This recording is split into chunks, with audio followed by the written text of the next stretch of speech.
नमस्कार दोस्तों, स्वागत है आप सभी का पाथ फाइंडर पर। In a very very shocking development, Bharat के वित्त मंत्रालय के द्वारा ये फैसला लिया गया है कि हमारे जो स्ट्रेटेजिक ऑयल रिजर्व्स हैं उसको जो टॉप अप करने का हमारा $600 मिलियन का प्लान था उसको फिलहाल के लिए वित्त मंत्रालय ने स्क्रैप कर दिया है, उसको फिलहाल के लिए रोक दिया है। आप लोग यहाँ पे देख पाएंगे, खबर जो है अब से कुछ ही घंटे पहले सामने आई है। India holds back almost $600 million strategic oil reserve top up plan. In fact अगर हम लोग एग्जैक्ट अमाउंट की बात करें तो ये $602 मिलियन का टॉप अप प्लान था, जिसके चलते हम लोग हमारे स्ट्रेटेजिक ऑयल रिजर्व्स में और भी ज़्यादा जो कच्चा तेल है उसको स्टोर करने वाले थे। यहां पर भी आप देख पाएंगे कवर किया गया है, कच्चे तेल को लेकर सरकार ने किया रणनीति में बड़ा बदलाव, कीमतों में नरमी का असर ये देखने को मिला है, जिसकी वजह से इंडिया ने अब हमारे इस प्लान को कैंसिल कर दिया है।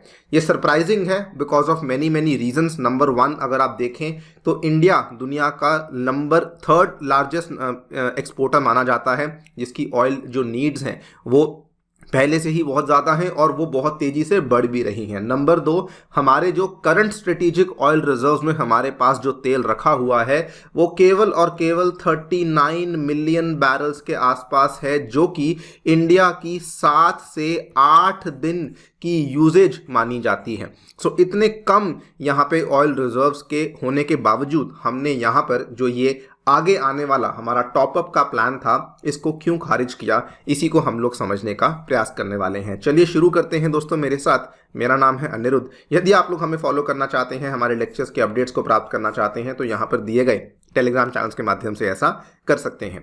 दोस्तों आगे बढ़ने से पहले बताना चाहूँगा कि अपने कैलेंडर्स को ज़रूर मार्क कर लीजिएगा। 14 जनवरी को आपके लिए आने वाले रविवार के दिन आपके लिए हम लोग अनअकैडमी का जो करोलबाग का सेंटर है वहाँ पर एक वर्कशॉप कंडक्ट कर रहे हैं कि आप अपनी यूपीएससी एग्ज़ाम की तैयारी कैसे कर सकते हैं। पहले ही कोशिश में अगर आपको इस एग्ज़ाम को क्लियर करना है तो उसकी रणनीति क्या होनी चाहिए। इस सेमिनार को अटेंड करना बिल्कुल ना भूलें, इसमें मैं भी मौजूद होऊंगा और साथ में और भी अनअकैडमी के टॉप एजुकेटर्स आपको यहाँ देखने को मिलने वाले हैं।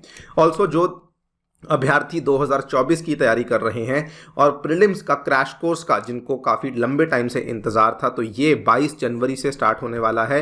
29 जनवरी से सीसैट का क्रैश कोर्स स्टार्ट होने वाला है। ये दोनों ही कोर्सेज अनअकैडमी के करोलबाग सेंटर में कंडक्ट करे जाएंगे। ऑल्सो अगर आप इन कोर्सेज में एनरोल करना चाहते हैं तो डिस्क्रिप्शन बॉक्स में साथियों काउंसलिंग फॉर्म दिया गया है, उसको भर सकते हैं मेरा कोड इस्तेमाल करते हुए और आपको कंप्लीट गाइडेंस यहाँ पे अवेलेबल करवा दी जाएगी। ऑल राइट, सो अगर हम लोग भारत में जो स्ट्रेटेजिक पेट्रोलियम रिजर्व्स हैं उनकी करंट जो स्टेट है उनकी बात करें तो देखिए भारत में कुल मिला के हमें 3 क्रूड ऑयल स्टोरेज कैपेसिटी के रिजर्व्स देखने को मिल जाते हैं। यहाँ पर आप देख सकते हैं, एक विशाखापट्टनम आंध्र प्रदेश में है, दूसरा मैंगलोर कर्नाटका में है और तीसरा पादुर कर्नाटका में देखने को मिलता है। ये जो येलो वाले डॉट्स हैं इनको भी आप देख पाएंगे, दिस एंड दिस, ये हमारे 3 डॉट्स यहाँ देखने को मिल जाते हैं। इनकी जो कैपेसिटी है ये 1.33 मिलियन मेट्रिक टन की, ये 1.5 मिलियन मेट्रिक टन की और ये लगभग 2.5 मिलियन मेट्रिक टन की है।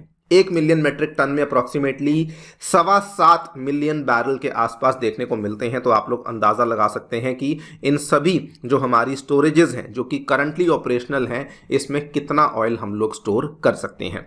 हमने इस पूरे के पूरे जो स्ट्रेटेजिक ऑयल रिजर्व्स था इसको दूसरे चरण के तहत एक्सपैंड करने की भी बात करी थी और ये वाली जो बात थी 2021, आज से 2.5 साल पहले ये बात रखी गई थी कि और भी हम लोग क्रूड ऑयल के स्टोरेज कैपेसिटी यहाँ पे एक्सपैंड करने वाले हैं, जिसमें कि चांदीखोल ओडिशा में हम लोग 4 मिलियन मेट्रिक टन का नया ऑयल रिजर्व बनाएंगे और पादुर कर्नाटका में हम लोग 2.5 मिलियन मेट्रिक टन का एक और नया रिजर्व यहाँ पे बनाएंगे।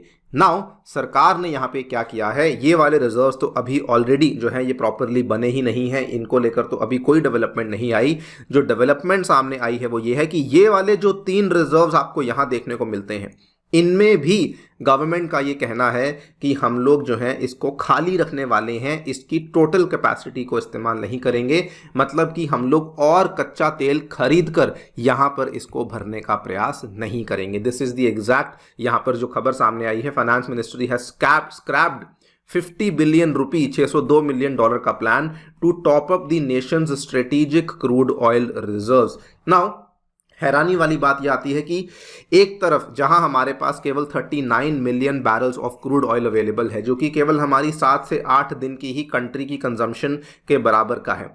सो मान लीजिए अगर कोई इमरजेंसी हमें देखने को मिलती है तो उस केस में हम लोग क्या करेंगे, क्यों सरकार के द्वारा इतना बड़ा कदम यहाँ पे लिया गया है। सो इसको समझ लेते हैं। बेसिकली क्या हुआ है कि जो ब्रेंट क्रूड ऑयल है, सो उसमें हमें सडन गिरावट देखने को मिली है। अगर आप ये ब्रेंट क्रूड का चार्ट देखेंगे, इसको ध्यान से देखिए, आपके सामने है।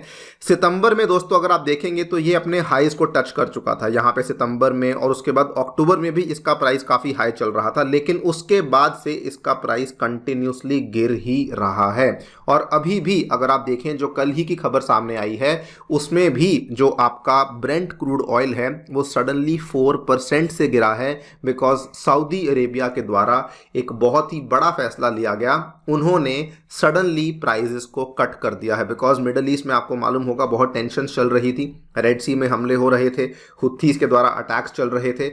सडनली सऊदी अरेबिया ने ऑयल सप्लाई को ईज करने के लिए प्राइजेस को कट कर दिया है। सो केवल ब्रेंट क्रूड में ही हमें 4.2% की गिरावट देखने को नहीं मिली, बल्कि यूएसए का जो क्रूड का इंडेक्स है, वेस्ट टेक्सास इंटरमीडिएट क्रूड, उसमें भी हमें 4.7% की सडन गिरावट देखने को मिली है। और ये डेवलपमेंट जस्ट कल ही आई है। तो इंडियन गवर्नमेंट का ये सोचना है कि चूंकि यहाँ पर एक तरफ प्राइजेस को स्लैश किया जा रहा है, इवन दूसरी तरफ आपने अगर सुना होगा तो अमेरिका के द्वारा सडनली अपनी ऑयल प्रोडक्शन को बढ़ा दिया गया है। इन दोनों ही डेवलपमेंट्स के चलते गवर्नमेंट का ये मानना है कि प्राइजेस जो है वो और भी ज़्यादा कट हो सकते हैं। इस सिनेरियो में गवर्नमेंट थिंक्स कि हमें महंगे दाम पे ऑयल खरीद कर उसे स्टोर करने का कोई भी सेंस नहीं है। नंबर 2, बिकॉज ये गवर्नमेंट का जो है वो साल है जब चुनाव होने वाले हैं और गवर्नमेंट को अपने कुछ बजटरी टारगेट्स को पूरा करना है। तो हमारा एक टारगेट है कि हमें फिस्कल डेफिसिट को 5.9% तक ही लिमिट करना है। पिछले साल ये 6.4% था, लेकिन गवर्नमेंट उसको इस साल 5.9% पर ही लाना चाहती है। एंड प्रॉब्लम इस कि बाकी जगह से जहां से गवर्नमेंट ने सोचा था कि उसको पैसा मिलेगा, वो फिलहाल नहीं मिला है। डिसइन्वेस्टमेंट्स, गवर्नमेंट का जो टारगेट था डिसइन्वेस्टमेंट्स में, उसमें बहुत ज़्यादा चूक गई है, जिसकी वजह से ये वाला कदम यहाँ पे लिया गया है कि एटलीस्ट हमें ऑयल स्टोरेज को टॉप अप करने के लिए और खर्चा ना करना पड़े। सो ये दोनों रीजंस की वजह से, डोमेस्टिक और साथ में इंटरनेशनल कारणों की वजह से ये वाला बड़ा कदम लिया गया है। नाउ सवाल ये आता है कि ये सब ठीक है, लेकिन एनर्जी सिक्योरिटी का क्या होगा, एंड व्हाट अबाउट वैसा सिनेरियो जब सडनली मान लीजिए इमरजेंसी पड़ जाती है। तो उस केस में गवर्नमेंट एक नया सोल्यूशन लेकर आई है। इन्होंने बोला है कि हम लोग जो है इस स्पेस को लीज आउट करेंगे प्राइवेट प्लेयर्स को। मतलब कि अगर कोई प्राइवेट रिफाइनर है, वो मान लीजिए कच्चा तेल खरीद के इस स्पेस में स्टोर करना चाहता है, तो हम लोग वो करने के लिए यहाँ पे अनुमति दे रहे हैं। इसमें से आपको बता दें कि मैंगलोर में जो 5.5 मिलियन बैरल का एक कैवर्न है, वो ऑलरेडी सरकार के द्वारा यूएई की कंपनी जो Abu Dhabi national oil company है, एडनॉक जिसे बोलते हैं, उसको लीज आउट कर दिया है। और फाइनेंस मिनिस्ट्री ने यह भी बोला है कि जो बचे हुए यूनिट्स हैं उनको भी लीज आउट करने का प्रयास यहां पे किया जाए, सो दैट गवर्नमेंट का खर्चा भी ना आए and at the same time जो हमारे क्रूड ऑयल के रिजर्व्स हैं वो भी यहाँ पर भरे रहें। लेकिन इसको लेकर भी कुछ एक्सपर्ट्स बोल रहे हैं कि this might be a problem, because अगर रेट हम लोग सोच रहे हैं कि कम दाम में हम लोग यहाँ की दाम और गिर सकता है, तो हम लोग और कच्चा तेल नहीं खरीदेंगे। तो उस केस में प्राइवेट कंपनीज भी तो ये सोच सकती हैं। तो हो सकता है कि हमारे जो यहाँ पे स्ट्रेटेजिक ऑयल रिजर्व्स हैं वो खाली ही पड़े रह जाएं, and that can become a very very big problem for India. Now देखते हैं क्या होता है, लेकिन फिलहाल के लिए गवर्नमेंट ने ये वाला जो प्लान है ये अनाउंस कर दिया है। ऑल्सो अगर आप देखें तो इंडिया के पास जो क्रूड ऑयल के रिजर्व्स हैं, जो कैपेसिटी भी है वो बहुत कम है, बिकॉज दुनिया भर में यूएसए हुआ, चाइना हुआ, जापान हुआ, इनके पास बहुत ज़्यादा मिलियन बैरल्स रखने की कैपेसिटी देखने को मिलती है। उसकी तुलना में भारत के पास जो क्षमता है और जो हमारे पास कैपेसिटी है वो बहुत ही कम है। तो ये भी एक चिंता का विषय है। देखते हैं गवर्नमेंट इन चीज़ों को लेकर किस तरीके से प्रोसीड करती है। आपकी दोस्तों इस चीज़ को लेकर क्या राय है, हमें डेफिनेटली बताएं कमेंट सेक्शन में। Also before I and the video बताना चाहूँगा कि जो भारत में कंपनी जो कि क्रूड ऑयल के रिजर्व्स को बनाने का काम करती है, इसका नाम है ISPRL। ये एक होली ओन्ड सब्सिडरी है ऑफ द OIDB, जो कि ministry of petroleum and natural batch के तहत हमें देखने को मिल जाती है। बिफोर एंडिंग द सेशन बताना चाहूँगा दोस्तों, अनअकैडमी के ऑफलाइन सेंटर्स पे free demo classes, 1-on-1 mentorship, magazine, library, wifi access जैसी चीज़ें भी अवेलेबल होती हैं। तो यदि आप लोग इंटरेस्टेड हैं सेंटर्स को विजिट कीजिए, अदरवाइज आप लोग डिस्क्रिप्शन बॉक्स में दिया गया जो गूगल फॉर्म है उसको भी भर सकते हैं। ऑल्सो वंस अगेन अपने कैलेंडर्स को प्लीज़ मार्क कर लीजिए, 14 जनवरी को आपको अनअकैडमी के करोल बाग सेंटर में ज़रूर आना है। Thank you so much for listening, stay tuned and stay safe.